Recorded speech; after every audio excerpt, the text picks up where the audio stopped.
Welcome to Why Your Business is Invisible Online, the podcast that connects businesses online with the people they want to serve.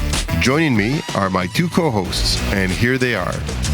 I'm Jim Falotico. When I'm not helping my clients grow their businesses online, you can find me traveling with friends and family. Hi, I'm Kelly Biggs, and I'm the AT alien of the group. I love hanging with friends and family, and when I'm not doing that, you can find me on Peloton. I've clocked over 2,000 rides so far. And I'm your host, John Maniatis from Oakville, Ontario, Canada, with my guitar in hand, my Wi-Fi on life support, but always in tune with my clients.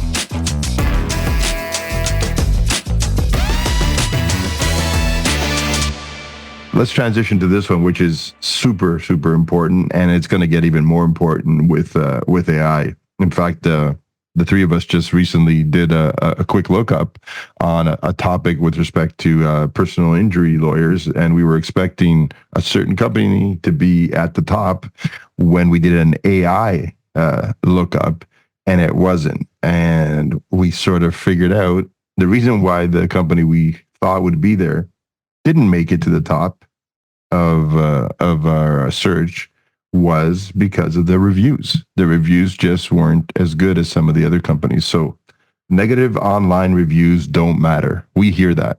We hear that from people. That the negative one, doesn't really make a difference in the end.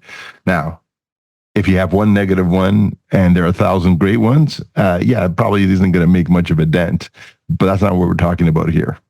Negative reviews do matter. And I think we all agree when you get a negative review, you have to respond to it. You can't just let it sit there and sulk about it and think somehow it's just going to get covered by all my good ones. You need to respond. So I'll stop there. I'll pause there for now. I just want to give you guys some stats before we go on to some of the stories you guys have had with negative reviews. So the number is pretty high here. 82% of shoppers that they actually specifically look at the negative reviews to gauge, which one's the worst in this pile of negatives, and that really helps them decide, whether I'm going to do any business with this company. So that's a big one. And 45% of consumers say they are likely to visit a business if it actually takes the time to intelligently respond to reviews. So handling that criticism in a really professional way puts you a lot further ahead than a lot of your competition. So two good stats to sort of get us started. Any interesting things that are going on in the world of reviews with your clients? I had a jewelry store. It was a jewelry store that had multiple outlets back in the day, and as things started to consolidate, they decided to just focus on one town. And so they were focusing on this town. And so they didn't have many reviews or recent reviews. And that's the other thing you have to be concerned about is when the reviews are 4 or 5 years old, then what's going on with the business, right? So This one happened to it had quite a few good reviews. It probably had, I think it was 25 or 30 good reviews, but it had 3 one-star reviews. It happened to be all from a similar or the same day. And they got torn apart that they were treating customers poorly and that they were rude and all these kind of things. Sounds like Turns an out, employee problem. What's that? It could be an employee problem. Is it an employee problem? No, that's the first thing you think, right? And I thought the same thing. No, turns out they were shoplifting. And they got busted. And so they got asked to leave the store. They got asked never to come back. Wow. And so and they were teens, I believe. What did they do? They put bad reviews on. Yeah, I hear that a lot. It's it's funny. I just heard that the other day. My son, who's a bit younger, is in his 20s, and I was just eavesdropping on the conversation, and basically they were pissed off about some experience they had had, and the first thing out of their mouth was, "Oh, I'm going to write some bad reviews." And let's all of us gang up and write some bad reviews. So I wonder if that happens everywhere. I'm not sure, but yeah, they know that negative reviews matter. Yeah, and this happened right for my situation. It happened right when I was we were working and actually building a new website for them, and he didn't know what to do. And I said, what you need to do is respond saying, "I'm really sorry you had a bad experience in our store. I would suggest next time you don't try to steal the jewelry, and maybe you won't have such a bad experience." That would be a good one. Because, you know what I mean? And that's the replying to negative reviews. I mean, that's the ultimate, right? Mm-hmm. But at least when someone reads the review, and like you said, 45% of the people look at them, right? If they look at it and they see why it's a negative review, mm-hmm. then they'll give them the benefit of the doubt, the store. You know what I mean? If someone's trying to steal from them, of course they're going to get a bad review. That's why they got a bad review, otherwise wouldn't have gotten it. Or like I've had restaurant ones where they complain about, during COVID, they complained about their COVID policies. Or, you know, they were doing the drive-through thing during COVID, and they complained because, you know, the lot wasn't snow plowed well or something. That has nothing to do with the food.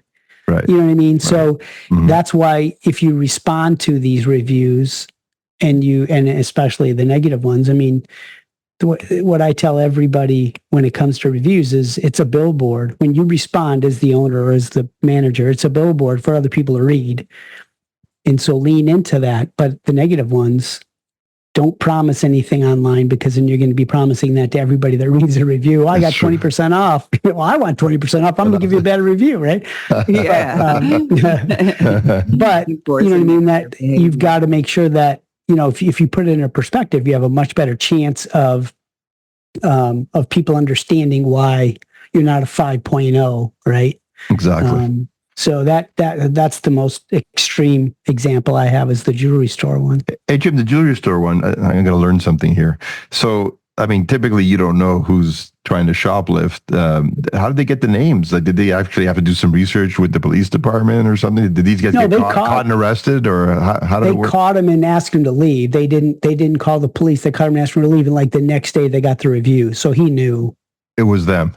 He didn't know. Okay, he didn't match up names. Yeah. He just said, right. Okay, it's obviously right. Exactly. Yeah, and figured it out. These 2 or 3 or however many there were. Yeah, I think it was 3 people. Yeah. Yeah. On that point, I'm actually dealing with one right now where one of my HVAC client just got a 1-star review just yesterday, and had to go through the whole speech around. Okay, let's respond professionally, you know, run it by me. What do you want to say? We'll write it professionally. But I said, there's a process. Google doesn't necessarily listen to your response right away. Now he wanted it removed because mm-hmm. basically it wasn't even about his company. This wasn't one of his clients. It was another similar company. And so, because his company name is very close to this lousy HVAC indoor air quality company, and unfortunately he got the review, and it was the other company that should have gotten this terrible review. So he's obviously going to Google now and saying, I want to remove this. So Google has a process. They say it takes 3 days. It doesn't. Today's my 4th day of checking it, and to see if they've actually got. They don't mean consecutive days. Yeah, exactly. Yeah, I guess that's true. There was a weekend in between. So. Anyway, I'll be checking this every day to see if they're going to mm-hmm. come to some decision. And even after that, if I don't like the decision, then Google has an appeals process. So I'm getting ready for that too. Like, what are we going to say to appeal this once they come to a decision? And I hope Google gives us some kind of reasoning. Besides, usually it's just no. They don't, without any reason. Basically, the answer is no, and period, and we're done. So anyway, just thought I'd throw that in for our audience to hear, like what kind of things you need to do sometimes when you get these negative reviews, because they do really matter. And so I'm going to do a counterpoint to why I think they're I'll say, okay, they do matter. I can't say that they don't matter, but it is also not the end of the world. I remember having a client who was so proud of their 5-star review. They were so proud, and they finally get that. And it's interesting. People apparently are, I guess, like the country, very extreme. Either you got a 5 or a 1. There's no in between, anymore. Except in e-commerce, I find e-commerce to be a lot more fair that way. But what kind of client was this? Was this what it? This is an accountant. This is one of my accounting clients, and they get their first bad review, and they were just beside themselves. Same thing. They wanted to get it off. That's the first reaction. I want this off. Well, did they come? Did you serve them? Yes. Okay, we can't get it off. Like, we cannot. But let's. It's not how it works. Right. But let's respond. And to your point, Jim, I was like, now you want to say, hey, give us a call. We're sorry you had that experience. Give us a call and let's see what we can do. Or I'd like to talk to you, and don't make any promises, but at least somebody else seeing it. Everybody knows that things happen. Right. And in fact, more people will believe the company that has a 4.9 yes then they do the one that has a 5.0, right? Over time. The other thing, I'll give you another anecdotal story. I'm in the process, as you guys know, of finishing my basement. Yes. And so along that process, then you have to make all these decisions about certain things. So we are currently making a decision about a shower system. And so I remember that. Yeah. So I was like, I was sold on this one. I'm like, this is the one we're going to get it. Beautiful, matte, black, it's nice. And so then, and so this is a trick that I guess e-commerce people do. I don't know if you've seen that. What they'll do is they'll have a model that maybe starts to get a lot of bad reviews. And then they'll go in and change it slightly so that they got a new model in hopes that it gets reviews. And so it was literally as I was about to check out, I'm looking and I was like, because I think it had 5 stars. I was like, oh, okay, it got good reviews. And I was like, wait, hold on. This is only one review. It's only one review. And so then I started looking, I was like, let me just make sure. And sure enough, this thing had several bad reviews, and it was about pressure, like the pressure of the water. And they were saying, and so apparently there was some diverter that you had to buy with it, but it was supposed to be a whole system and it really wasn't included. And so anyway, long story short, now I got to go back to the drawing board and figure out, because I didn't purchase it, because the reviews did influence it. Like I'll give you one. And it was also funny was this. We talked about how you respond. And one in our tagline for WSI is embrace digital, stay human, right? Yep. And so what's interesting here was whenever somebody responded poorly or great to in the review, there was always a response from, it's a pretty well-known manufacturer, so I won't say who they were. But it was always a response. But you could tell there was an AI response. We're sorry you had that experience with our, it didn't, there was no empathy. There was no personalization. Nothing. Even when it was a good review. Thank you so much for the great review. Come on, do better than that. Or just don't respond to the good reviews if you can't. Conversely, I do have a medical sports massage coming. I've talked about her before. Somebody can respond to her, and within 4 hours she has really good reviews. Within 4 hours she's on it, saying, really enjoyed you, Jim. I'm looking forward to working with you in the future. Like something very personal. Yeah. So and we even offered that service. We can automate your response, but I tell them, yeah, we can, but it's just.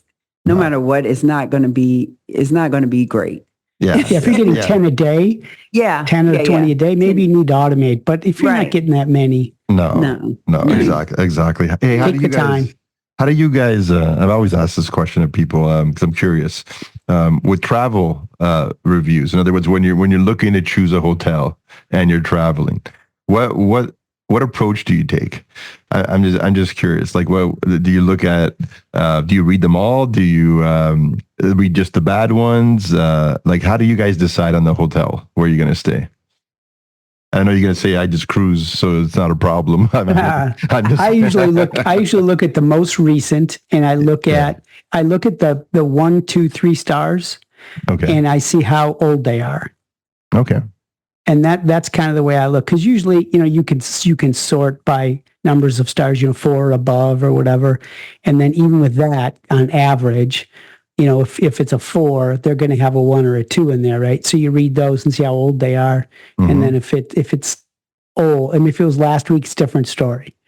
But if it's old, then I'll say, it's okay. Yeah. Do you guys look at some of the good ones? Like I look at the bad, I look at the good. You can see if it's somebody just having a bad day. Like I've seen people who be in paradise and they got stuff to complain about. Right. Like I can't with them. But if they say they got roaches, then and it was yesterday. My daughter, give the benefit of the doubt. My daughter and her 5 girlfriends just went to a Pitbull concert in just outside of Niagara Falls, and they're all pitching in. I mean, they don't have a lot of money, right? So they're all pitching in. And first hotel, I mean, the reviews were good, but then when first room they went in, 3 roaches. So, oh my God. Yeah. And I asked them, are you gonna write a review? And they said, oh, maybe. And I said, well, you got to warn other people. You can't not go to. Yeah, it's the only way they're gonna fix it. That's funny. In our networking groups, our BNI groups, last week, literally just last week, I did my 45-second little pitch on this very topic, and as a more of an educational point, Google only accepts removals. So if you do get that 1-star review, here are the only things Google will allow you to use as your reason to get rid of that review. So, okay, the one I mentioned earlier. So the review wasn't actually for that business. It was for a completely different business. So that's one. If it's a fake review, so there are ways, I guess, to tell that it's a robot or a fake review was placed on your business. If there's a conflict of interest and it's from your own staff, so a pissed off staff member leaves a review, or a competitor who's just being a jerk, that's a reason. They'll let you, if you can prove it, they'll let you take it out. If there's any kind of swearing or profanity in the review, that's another good one. Any kind of bullying or harassment in the review, that's another good one. And if there's any kind of hate speech, any kind of sort of racism or anything like that. And last, this one was a bit of a surprise. If there's private information about people being put into that review, that's the other one. So I think we all agree negative reviews do matter, but to Kelly's point, it's not life a life-ending kind of situation. We can do that. And I know when we talk to our clients, we tell them, the important thing is sometimes when it's a legitimate review and I can't remove it, the best way to tackle it is get a bunch of good ones. And they do move down the path. I mean, they're going to be there forever, but you're still going to be a 4.5 company, which is, like you said, that makes you look real to people. Yeah. I also think it might be an opportunity for you. Like if you've been getting good scores and then all of a sudden you see a drop off and they start talking about service issues, then you might have a staffing problem. You might need to up staff. You might need to coach some people. You might need to fire somebody, but use it also as an indication. It's a way to check the pulse of your business. Plus, you have to have that conversation. It's like not everyone gets 5-star reviews. And so look at your competitors. Right. And as long as you're above the competitors, you're great. Yeah. I mean, you want to strive. Right. Yeah. But it's all relative. Yeah. And depending on the industry, some industries, it's a tough grade. I mean, if it's emergency services, or I would think what I see as attorneys have a tough time with reviews. I mean, they're going to get 1s or 5s. Yeah. Yeah. If it's merchant services, same thing. Like exactly. God. So It's all relative. Yeah. Do you guys, before we move on to the next myth, do you guys have a cutoff that you won't go below? So whatever it is, like whether it's jewelry, whether it's travel, like if it's 3.9 or 4.0 and below, you don't even bother with the company. It has to be between 4 and 5. It's recency for me, like Jim said, because I mean, again, I think people are pessimistic in general. So I'm just like, I can't be bothered with somebody having a bad day. But I do care about, where are you today? That review was a moment in time. So I am very interested in where you are today. And the average, what does the average have to be for you? So out of 50 reviews. Again, it depends on what it is. It has to be on par. To me, it has to be on par. I'll tell you this, like I've never picked, let's just say whether it's a hotel, I've never picked a hotel that's a 4.5 over a 4.4 because they were 4.5.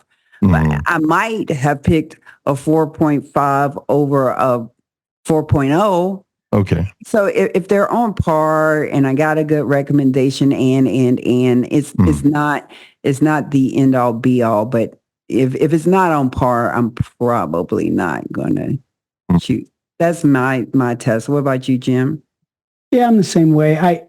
I think it's, if it's over a 4 and relatively speaking, you're looking at other things. I think that's the way people look at it. I think it's so easy to be angry or upset about something and write a bad review. Right. I mean, how many times do you not write a good review when you probably should have or could have? But the anger thing seems to stick with you a little bit longer, right? And I think that's what happens a lot. And sometimes it's just not fair. I mean, like the jewelry situation or, right. I think we run into it a lot with home services where I needed a new furnace or I needed a new hot water heater and I didn't want to have to spend the money. So I wasn't happy. Well, did they do a good job? Did they, but you're not going to get, it's still that I had to spend X number of dollars. So, it's not fair. Well, you probably had to spend those same dollars with anybody you called to replace that, whatever, you know what I mean? So exactly. Yeah. Yeah. I'm similar to you guys. I definitely try to stay between 4 and 5 because you're right. 4.5, 4.4, there's no difference. But I do then, like, let's say I find 5 locations, hotels that I like in that range. Then I dig into the recent lower reviews and why. Because recency is really important. So we're all very similar. And I'm sure most people do it the same way. And that wraps up another episode. My name is John. This is Jim. And I'm Kelly. Thanks for joining. Hey, don't forget to subscribe. Thank you for tuning in to Why Your Business is Invisible Online. If you enjoyed today's episode, please do us a favor and subscribe and follow us on Spotify and Apple. Be sure to share it with other business owners who might find it helpful. If you want to dig deeper, contact us at ruinvisibleonline.com. That's capital letter R, capital letter U, followed by invisibleonline.com. Or message us on our LinkedIn business profile with the same title, Are You Invisible Online? The information shared in this podcast is for educational purposes only and should not be considered professional advice. The views and opinions expressed in this podcast are those of the hosts and guests and may or may not reflect the official policy or position of WSI Corporate. Always consult a qualified digital marketing expert before making significant changes to your online strategy. Until next time, keep connecting with the people who matter most to your business and join us for our next episode.